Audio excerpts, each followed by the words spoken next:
Hey friends, this is Rick Renner reading the January 2022 teaching letter. Happy New Year. It's amazing to me, but this month marks 30 years that our family of five boarded a plane to take us to our new home in the former USSR. We rented our first house in October 1991 when the USSR still existed, but on January 27th, 1992, our family physically boarded a plane to forge into unknown territory both naturally and spiritually. Paul was 8, Philip was 6, and Joel was 2. It's hard to fathom, but I was only 33 years old at that time. But with my precious wife Denise at my side, along with our boys, we walked onto the plane, got into our seats, buckled our seat belts, and started the trip, not understanding what awaited us or the monumental work God would use us to do in a new land. And if you want to read the whole story, it's in chapter 9 of my new autobiography called Unlikely, which can be ordered at our online store at Renner.org. But before I go any further, I want to say thank you for all your prayers and for every gift every person has given for our ministry expansion project. And at this point, we're preparing to move into the new Tulsa building, and we're working on the interior of the new TV studio in Moscow. We're believing for every dollar we need to finish these projects right on time, and we are so thankful for every sacrificial gift that every precious person has sown into this expansion project. Thank you so much. People are reaching out to us for teaching materials and for prayer, and we simply need space so we can better minister to them. And thank you for all your prayers, and thank you for all your gifts. It's just amazing, all that's happened in the last 3 decades of our lives in ministry in the former Soviet Union. When we made that move in 1992 to this part of the world, I had so many questions I needed God to answer for me, and He told me everything I needed to know. And in my life, I've heavily leaned on the instruction in James 1:5, which says, if any of you lack wisdom, let him ask of God. The word if assumes that there really are times when we simply need an answer from God. The word lack is from the Greek word lepo, and it describes a deficiency. It depicts a deficit, insufficiency, shortage, or an undersupply of some kind. And as used in James 1:5, it means to be without, to have want of, to be in need of, to be lacking, to be short of, to be low on, to not have enough of something that exists in an insufficient amount. All of these correctly convey the idea in the Greek text. For our purposes, we'll say the first part of James 1:5 could be interpreted.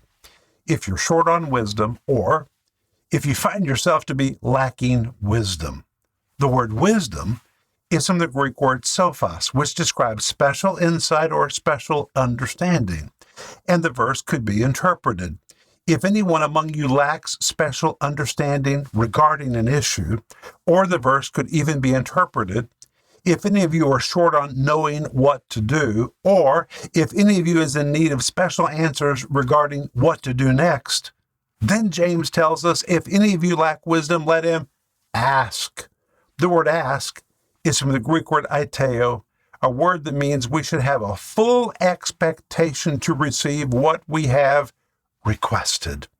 But God gives one condition we must fulfill before He answers our petitions, and here it is. James 1:5 continues to say, if any of you lack wisdom, let him ask of God. The word of in Greek is para, which means close, side by side, or alongside of. And as used in this verse, this word provides the condition we must meet in order for God to answer us. To qualify for God's answer, we must be in a close, side-by-side position with Him. God doesn't want to just answer our request for wisdom. He wants us to come alongside of Him, close to His heart, and in that position, He will not only answer us, He will embrace us, cleanse us, change us, And once we're in that close side-by-side position, God opens his hand to show us the wisdom we lack and are seeking to gain.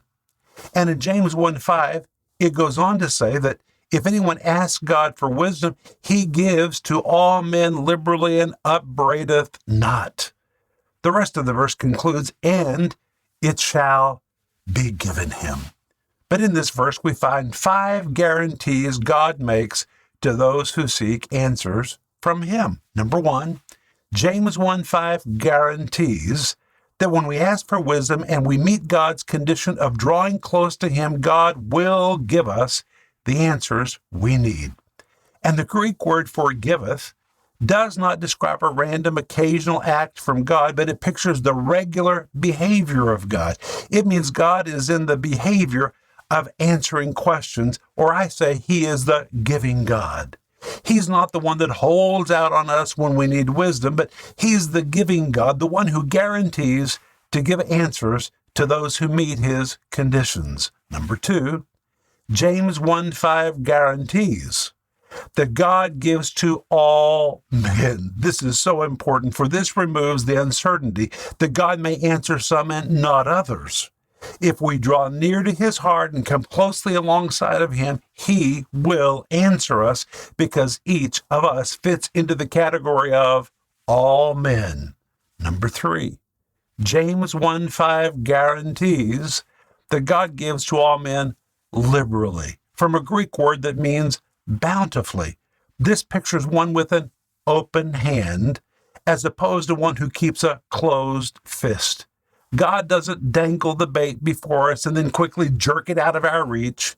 If we pulled up alongside of his heart, he reaches out to us with an open hand to give us the answer we seek, and he gives the answer bountifully. That's what the Bible says. Number 4, James 1:5 guarantees that God upbraideth not. The Greek word for upbraideth means to berate, to censor, to scorn, to correct, or to rebuke.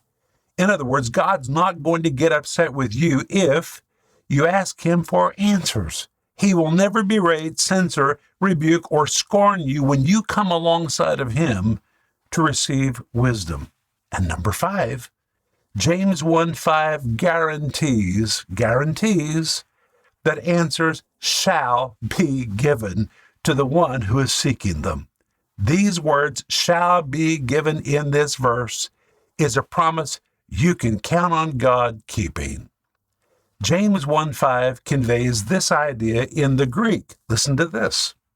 If you're short on the answers that you need, insistently ask God for them.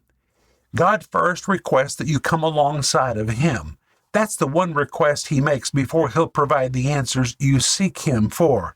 God is in the business of giving. He is the giving God. He's known for habitually answering those who seek answers from him, and when he answers, he does so lavishly with an open hand, he will never berate, scold, or scorn you for asking. And one thing is for sure, answers will be given to you when you ask God's way. This verse tells us that God likes it when we ask for his wisdom. So, draw near to him and ask in faith today, and get ready to receive a bountiful dose of guidance for the path right ahead of you. Over the years, as Denise and I and our family and our ministry have moved forward, we've leaned heavily upon the promise in James 1:5, and my friend, you can claim it too. And if you need someone to pray with you, please reach out to us and let us know how to pray for you. We'll put our faith together with yours for God to clearly give you the guidance you need for whatever you're facing in life right now. God will give it to you, but you need to ask for it. So please let us know how we can be praying for you. I pray this letter has been a blessing to you today. Please continue praying for us as we press forward to do what Jesus has asked us to do. And again, thank you so much for being our partner in this wonderful ministry that God has entrusted to us. Right from where you are changing other people's lives all over the world. Thank you so much for your obedience to God and for your willingness to give to make an eternal difference for others. Have a blessed and prosperous new year. Know that we love you and we thank God for you. We are your brother, your sister, your friends, and your partners in Jesus Christ, Rick and Denise Renner, along with Paul, Philip, and Joel and their families.